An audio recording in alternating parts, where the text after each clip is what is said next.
নমস্কার,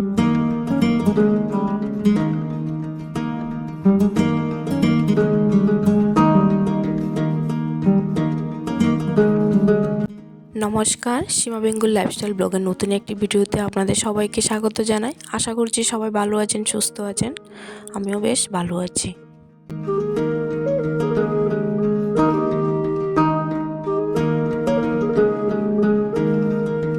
আগের দিন রাতে বড়মশাই হুকুম ছিল যে ঘড়িতে অ্যালার্ম দিয়ে রাখবে, তাই চুপচাপ অ্যালার্ম দিয়ে শুয়ে পড়লাম। আর সকালবেলা কখন যে অ্যালার্মটা বেজে উঠলো টেরই পাইনি। বড়মশাই উঠে অ্যালার্ম বন্ধ করে ওর যা যা করণীয় ও করে ফ্রেশ হয়ে চেঞ্জ করে চললো স্কুলের উদ্দেশ্যে। যাবার বেলা বলল, আমি আসছি। তখন অবাক সুরে বলে উঠলাম, ঘড়িতে কয়টা বাজে? তখন উনি বলে উঠল যে এখন 7টা বাজে। আর হ্যাঁ, বাইরে প্রচণ্ড কুয়াশা, এখন উঠবে না, আর একটু শুয়ে থাকো, একটু পরে উঠো। আর আমিও কান পেতে শুনছি যে গেটের কড়াটা লাগিয়ে যায় কিনা। যখন শব্দ হলো যে লাগালো, তখন নিশ্চিন্ত মনে কম্বলটা টান দিয়ে আর একটু শুয়ে পড়লাম। তারপর হঠাৎ চোখ খুলে উঠে দেখলাম ঘড়িতে 8টা বাজে। তাড়াতাড়ি করে বাইরে চলে এলাম। এসে দেখি প্রচণ্ড কুয়াশা এখনও কমেনি, আরও বেড়েছে বরং। তারপর আমি ঠাকুর প্রণাম করে একটু হাঁটাহাঁটি করে ভাবলাম যে কুয়াশাবর্তী আকাশটা একটু ক্যামেরাবন্দি করা যাক। তাই ঘরে গিয়ে মোবাইলটা এনে একটু ক্যামেরা করে নিলাম। তারপর আমার যা যা করণীয় কাজ করতে শুরু করলাম। আর ছেলেমেয়েরা এখনও ঘুমাচ্ছে। আর তোমাদেরকে তো বলিনি আজকে তারিখটা কত। আর আজ হচ্ছে 23শে জানুয়ারি, নেতাজি সুভাষচন্দ্র বসুর জন্মদিন। সব জায়গাতে এই দিনটা উদযাপন করা হয়।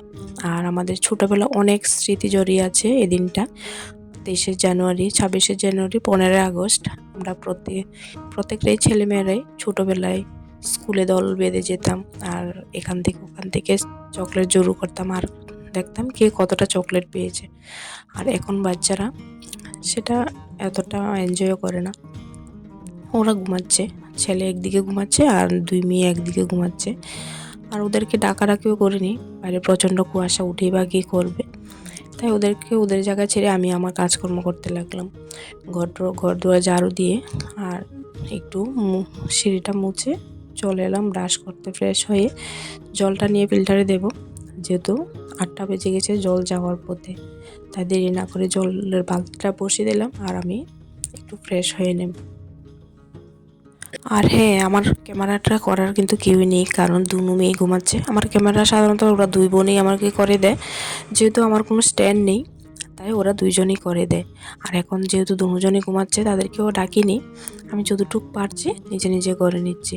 হয়তো দেখতে একটু অসুবিধা হবে, তাই তোমরা একটু ম্যানেজ করে নিও, কেমন?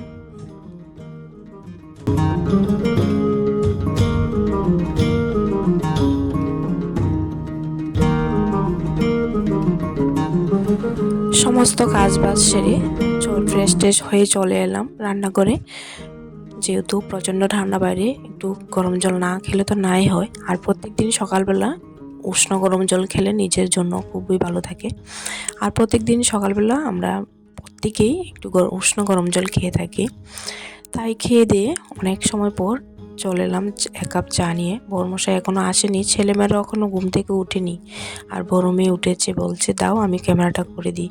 তারপর আমি বললাম যে এখন কেন উঠলে, একটু ঘুমিয়ে থাকো। বললো যে না, আর ঘুম আসছে না। তারপর ও একটু ক্যামেরাটা করে দিল আর আমি চাটা খেয়ে আর দেরি না করে চলে এলাম রান্নাঘরে। রান্না তো করতে হবে, তাই না? আর যখন ওরা উঠবে, ওরা ফ্রেশ ট্রেশ হয়ে নিলে তাদেরকে টিফিনটা দিয়ে দেবো। আর এদিকে আমার যা যা করণীয় আমি করে নিচ্ছি। আর সকাল সকাল উঠেছি তো, আর গলাটা কেমন করছে, মনে হচ্ছে যে সর্দি নেবে। আর এই শীতের পুরো সিজনটাই আমার কোনো রকম সর্দি কাশি কোনো কিছুই হয়নি। ঘরের প্রত্যেকের সর্দি কাশি, ছেলেমেয়েরা সর্দি কাশি, প্রচণ্ড পরিমাণে সর্দি কাশি, কিন্তু আমার হয়নি। কিন্তু আজকে দেখো সকাল সকাল উঠে একটু বাইরে হাঁটাহাঁটি করেছি, আমার নাকটা জ্বালাতন করছে, গলাটা ব্যথা করছে। তাই বেশি কিছু রান্না টান্না করিনি, শরীরটাও বেশি একটা ভালো লাগছে না। আর বড়মশাইকে বললাম আজকে যা যা করেছি তা দিয়ে খেয়ে নেবে। ও কিছু বললো না, বললো যে হবে। তাই সকালের থালাটা নিয়ে চলে এলাম বাইরে। আর রান্নার মধ্যে ডাল, বেগুন ভাজি আর একটা মাছ ভাজি নিলাম। আর সারাদিন কোনো ভিডিও শেয়ার করিনি তোমাদের সাথে, কারণ শরীরটা বড্ড খারাপ ছিল। আর সন্ধ্যাবেলা ছোটো ভাইয়ের বায়না বড় দিদির কাছে যে কিছু খাবে, আমাকে কানে এসে বলল যে মা আমি ম্যাগি খাবো। তারপর আমি বললাম যে আমার ভালো লাগছে না। তখন বললো তুমি বসে থাকো, বর্দি করে দেবে। তখন আমি কিছু বললাম না। ছোটো ভাই যেহেতু বায়না করেছে, বড় দিদি হিসেবে তো তা তো করতে হবে, তাই না? তাই বড় মেয়ে চলে এলো, ম্যাগি করছে। ওরা ওরার মতন ম্যাগি করছে, আমি তো সাধারণভাবে ওদেরকে সিদ্ধ ম্যাগি করে দিই। আজ ওরা বলছে যে একটু ভাজা ম্যাগি খাবে তেল দিয়ে। যদিও আমি এটা অ্যালাউ করি না, আমি দিই না এটা, কিন্তু মাঝে মধ্যে ওরা এটাই খায়। তখন আমি আর কিছু বলি না, প্রত্যেক দিন তো খায় না, মাঝে মধ্যে খায়, তা কোনো ব্যাপার না। ভাইয়ের বায়না সবার আগে ভাইকে ভেজে দিল, কোনো পেঁয়াজ মরিচ কোনো কিছুই দেয়নি, যেহেতু ভাই খাবে না, ছোট্ট, তাই ওর ম্যাগিটা হয়ে গেছে। আর সঙ্গে আমার জন্য এক কাপ চা বসিয়ে দিয়েছে, বলছে যে তুমি আদা দিয়ে লবণ চা খাবে। তারপর আমি বললাম হ্যাঁ খাবো। আর বড়মশাই বলে উঠলো আমিও খাবো 1 কাপ। তা বেশি না করে 3 কাপ চা করে নিল। আমরা চা খেলাম আর ওরা ম্যাগি বানিয়ে ওরা ম্যাগি খেলো। সাথে আমাকে একটু দিল যে একটু টেস্ট করে দেখো, তার একটু খেয়ে নিলাম।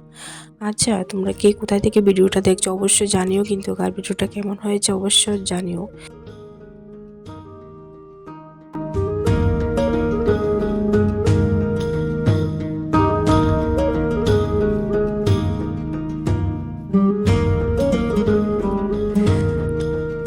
মেয়ের ম্যাগি করা কমপ্লিট, এদিকে চাটাও হয়ে গেছে, ওখানে প্লেটে বেড়ে নেবে।